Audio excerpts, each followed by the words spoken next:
I'm Cathy Portlock Pacitto. I'm Director of Children's Ministries at Trinity Church in the city of Boston, and this is our story time. Tonight, we're going to be reading The Whale Song by Dyan Sheldon with paintings by Blythe. Before we get started, let's light our candle and get ourselves ready.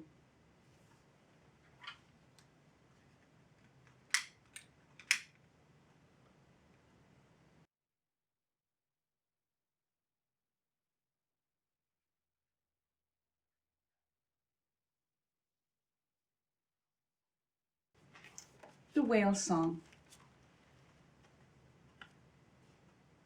Lily's grandmother told her a story. Once upon a time, she said, the ocean was filled with whales. They were as big as the hills. They were as peaceful as the moon. They were the most wondrous creatures you could ever imagine.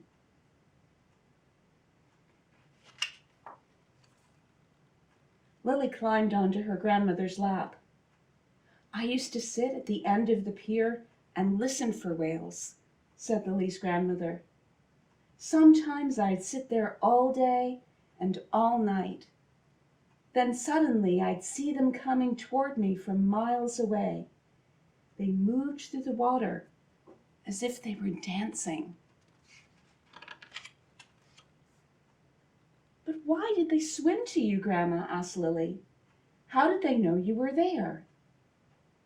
Lily's grandmother smiled. Oh, you had to bring them something special. A perfect shell or a beautiful stone. And if they liked you, the whales would take your gift and give you something in return.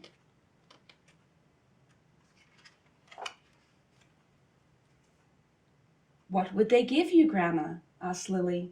What did you get from the whales? Lily's grandmother sighed.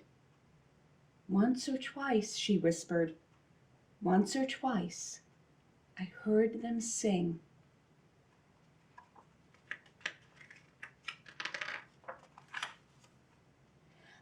Lily's great-uncle Frederick stomped into the room. That's nothing but a silly old tale, he snapped. Whales were important for their meat, and for their bones, and for their blubber. If you have to tell Lily about whales, then tell her something useful. Don't fill her head with nonsense. Singing whales, indeed.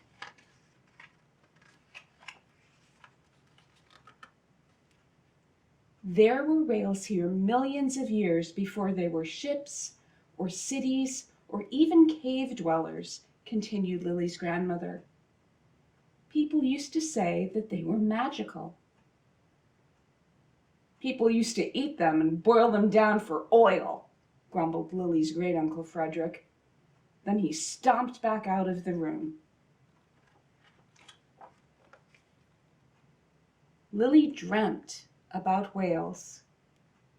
In her dreams she saw them, as large as mountains and bluer than the sky. In her dreams she heard them singing, their voices like the wind. In her dreams they leapt from the water and called her name.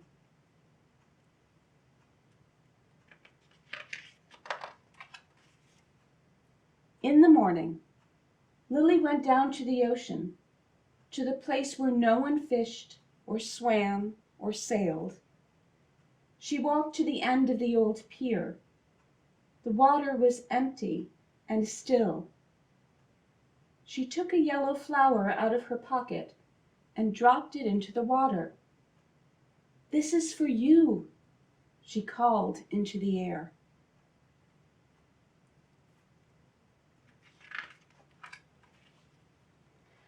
Lily sat at the end of the pier and waited. She waited all morning and all afternoon.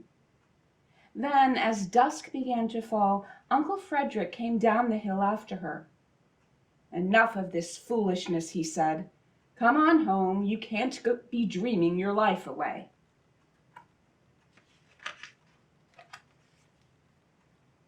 That night, Lily awoke suddenly. The room was bright with moonlight. She sat up and listened. The house was quiet. Lily climbed out of bed and went to the window. She could hear something in the distance, on the far side of the hill.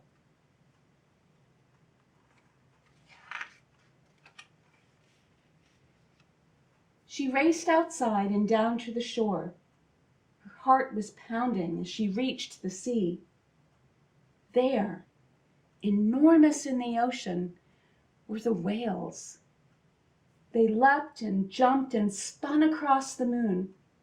Their singing filled the night. Lily saw her yellow flower dancing on the spray.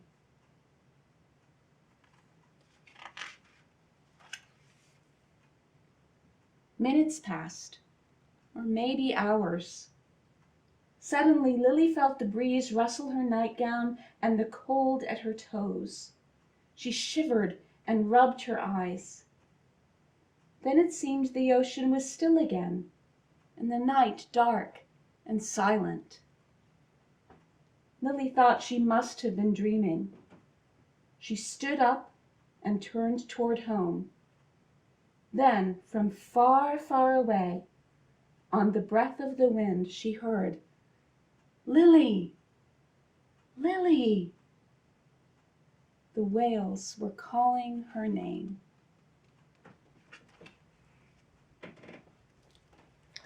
Now, I like this book because, first of all, I love whales. I think they're majestic and incredible and beautiful. And if you've ever heard the song of humpback whales, it's really special. Whales also make me think about God, because God is majestic and incredible and awesome. And if God can make whales, something so beautiful and so enormous, and God can also make the teeny tiniest little bug, and God can make you, and God can make me. How incredible is God's imagination? How incredible is the mind of God? I wonder what you like best about this story. Thank you for being with us. Again, my name is Cathy Pacitto. I'm Director of Children's Ministries at Trinity Church in the city of Boston. If you'd like to know more about our parish, you can find us online, www.trinitychurchboston.org. Have a great night and see you next time.